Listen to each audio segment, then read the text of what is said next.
Thomas Darus. Mimi ni afisa polisi jamii wilaya Ngara. Leo namwakilisha afande OCD. Mimi binafsi na machache nilipenda kuwakumbusha. Hasa nilikuwa naomba kuanza na jambo moja hapa, kuwasisitiza kwamba swala la ulinzi na usalama ni jukumu la kila Mtanzania. Kwa hiyo niwaombe watu wa Kasange kushiriki kwenye kuzuia na kutanzua uhalifu kwenye maeneo yetu ili kuondokana na hii kadhia ya uhalifu. Lakini la pili, ni vema kushiriki kwenye utoaji wa taarifa za wahalifu na uhalifu kwenye maeneo yetu, kwa sababu tunapowafichua wahalifu tunaleta amani kwenye maeneo yetu. Lakini vile vile kuepuka kujichukulia sheria mkononi. Wananchi wengi tunaingia kwenye shida mbalimbali za kujichukulia sheria mkononi na kujikuta tunafanya vitendo mbalimbali, makosa mbalimbali ambayo yanatupelekea sisi kufikia hatua ya kushtakiwa mahakamani. Kwa hiyo ni vema kuzishika sheria na kuzifuata.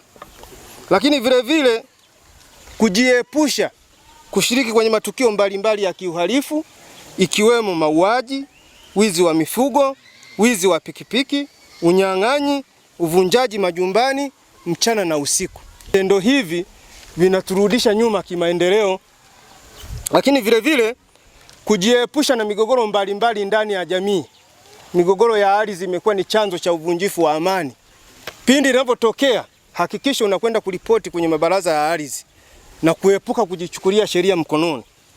Lakini vile vile kuna vitendo vingine ambavyo ni vya kijamii vinavyopelekea uvunjifu wa amani. Kwa hiyo ni vema kuepukana navyo ili tuwe na amani kwenye maeneo yetu haya.